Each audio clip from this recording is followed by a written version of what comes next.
अनिका गांधी, मैं एक होम्योपैथ विशेषज्ञ हूँ और आज मैं आपको एंजाइटी के संदर्भ में कुछ जानकारियाँ दूंगी, कुछ होम्योपैथिक दवाइयाँ बताऊंगी जिससे आप अपनी एंजाइटी को दूर कर सकते हैं।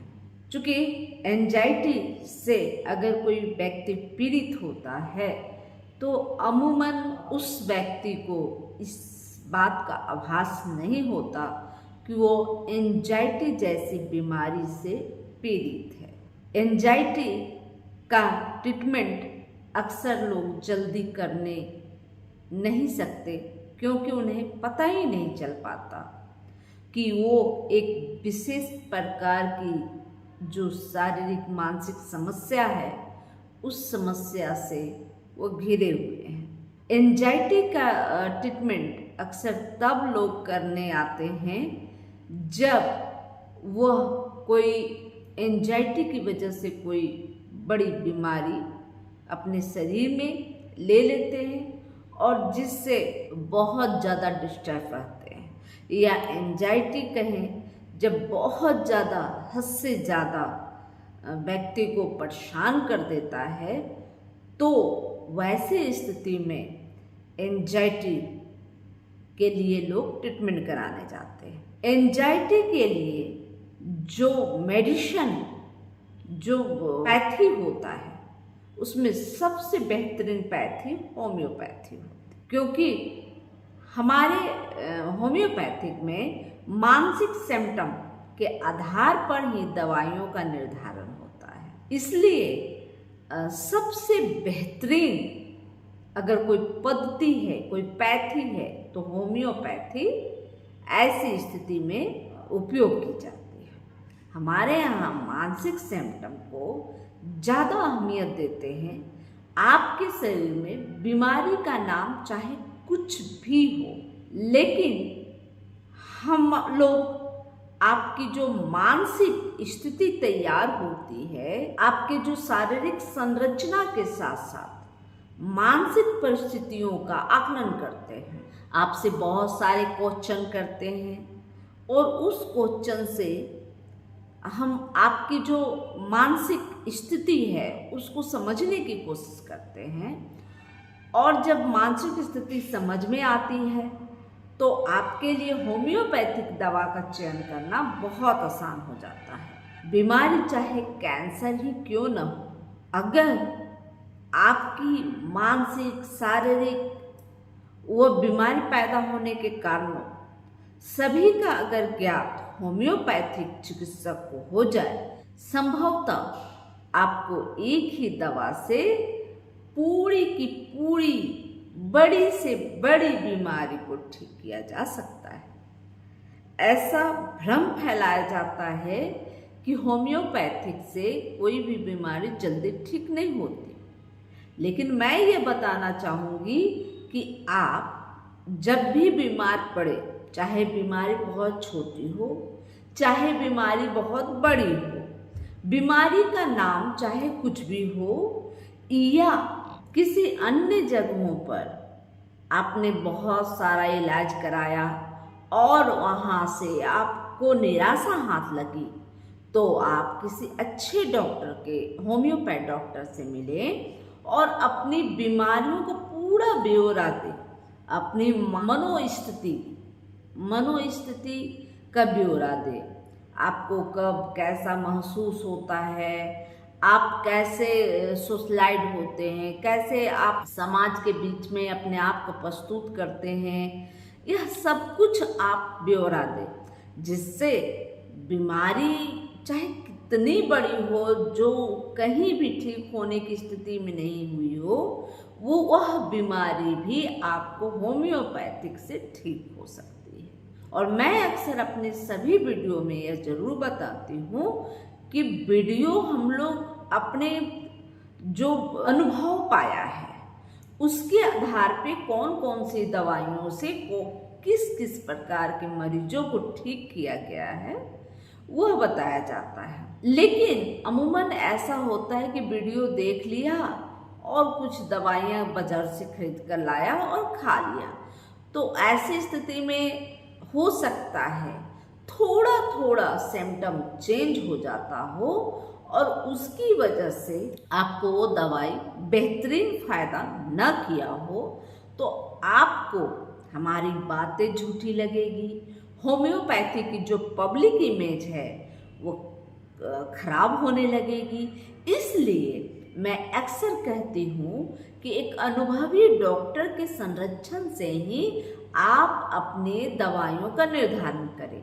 कभी कभी ऐसा होता है कि हम लोग जब स्वयं डॉक्टर हैं तो भी हमें दूसरे चिकित्सक की आवश्यकता पड़ती है किसी भी दवा का निर्धारण करने के लिए। इसकी मुख्य वजह यह होती है कि जब समस्या स्वयं में होती है तो हम लोग खुद में सब कुछ समझ नहीं पाते, और जब बीमार होते हैं तो ऐसी स्थिति में समझने की भी स्थिति थोड़ी बुरी स्थिति हो जाती है।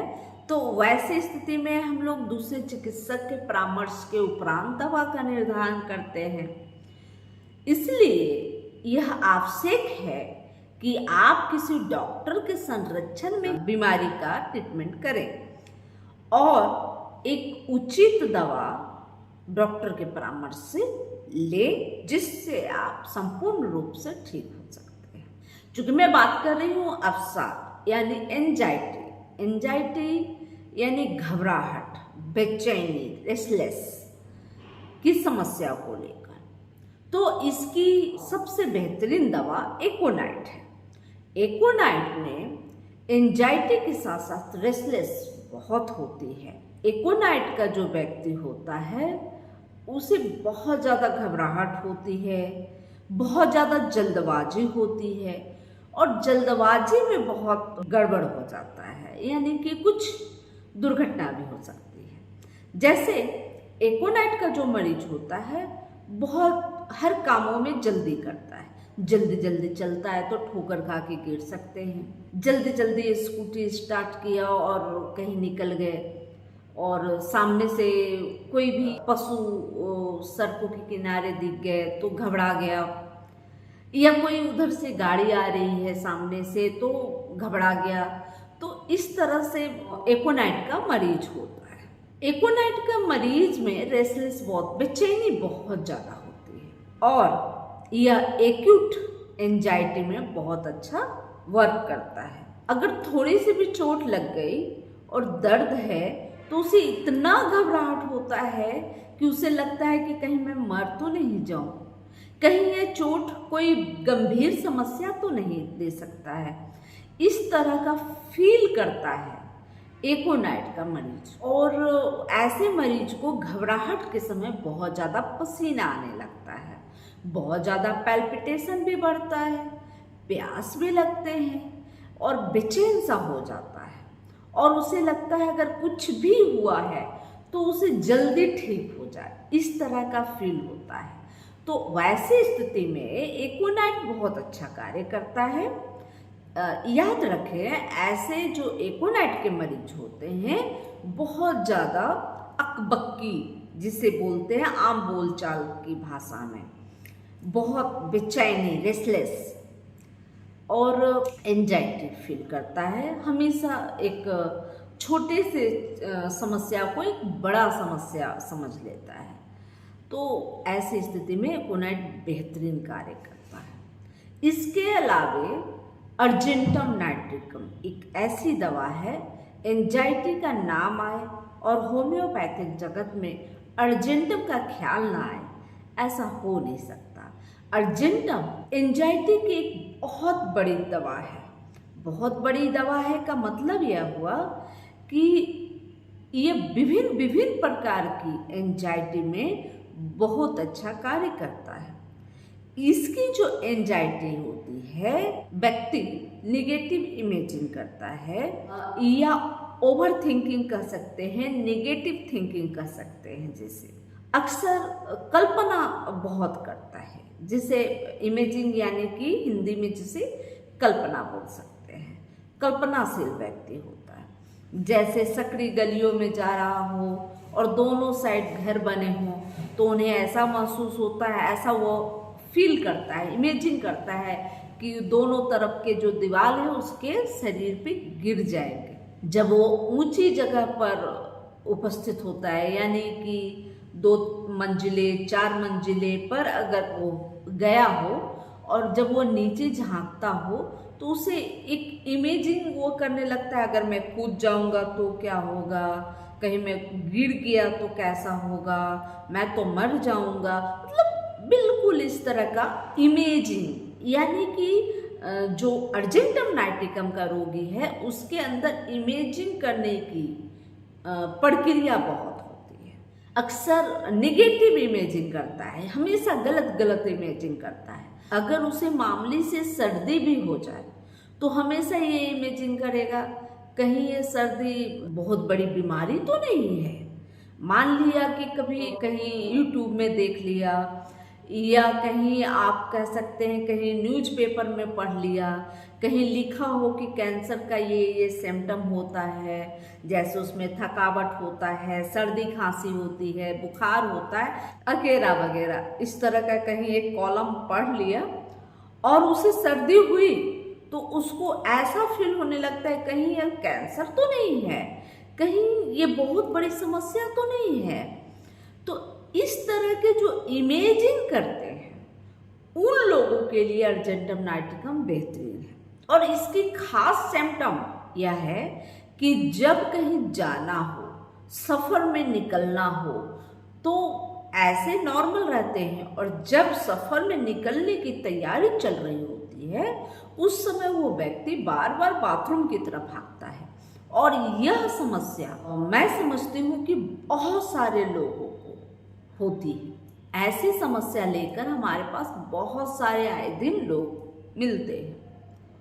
हमेशा ऐसे व्यक्ति भीड़ में चलने से बहुत घबराते हैं, सड़कों पे चलने से बहुत घबराते हैं। उनको लगता है कि कहीं मैं जा रहा हूँ सड़क पे या सड़क क्रॉस कर रहा हूँ तो कोई गाड़ी मुझे आकर धक्का ना मार दे, कोई एक्सीडेंट ना हो जाए मेरे साथ, अनहोनी ना हो जाए।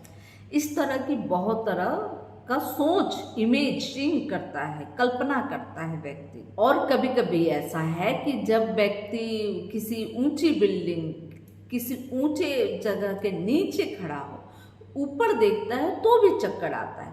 मतलब हमेशा हमेशा व्यक्ति सशंकित होता है, सशंकित, हमेशा याद रखें। ऐसे व्यक्तियों में नेगेटिव इमेजिंग करने की क्षमता बन जाती है। ऐसे व्यक्तियों में अक्सर नेगेटिव थिंकिंग, ओवर थिंकिंग, बहुत ज़्यादा सोचना।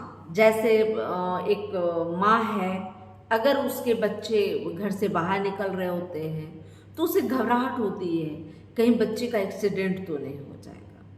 तो इस तरह की जो सोच है, गलत गलत सोच, यह अक्सर बच्चे के साथ जुड़ा रहता है या उनकी माता के साथ जुड़ा रहता है।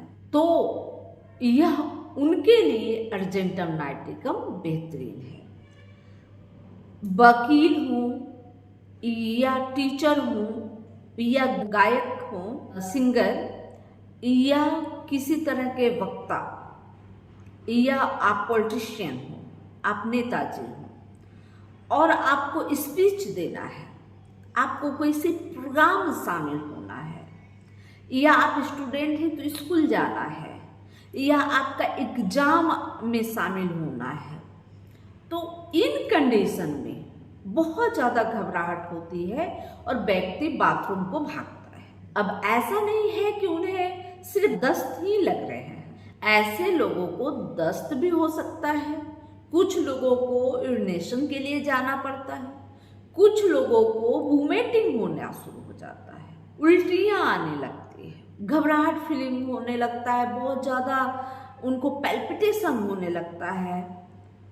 ऐसा लगता है कि कहीं मैं जा रहा हूँ, ट्रेन छूट जाएगा, बस छूट जाएगी, इस तरह की इमेजिंग करने लगते हैं। हमेशा बता रही हूँ कि जब भी अर्जेंटम नाइटिकम का उपयोग होता है तो ये अक्सर वैसे लोगों को बहुत ज़्यादा फायदा देती है जो मीठा पसंद करते हैं, जिन्हें ओवर थिंकिंग होती है, यानी कि नेगेटिव इमेजिंग करने की स्थिति तैयार हो जाती है। बहुत ज़्यादा एंजाइटी होती है, बहुत ज़्यादा रेस्टलेस होते हैं। इस तरह के लोग होते तो बहुत संभ्रांत, बहुत सीधे स्वभाव के होते हैं,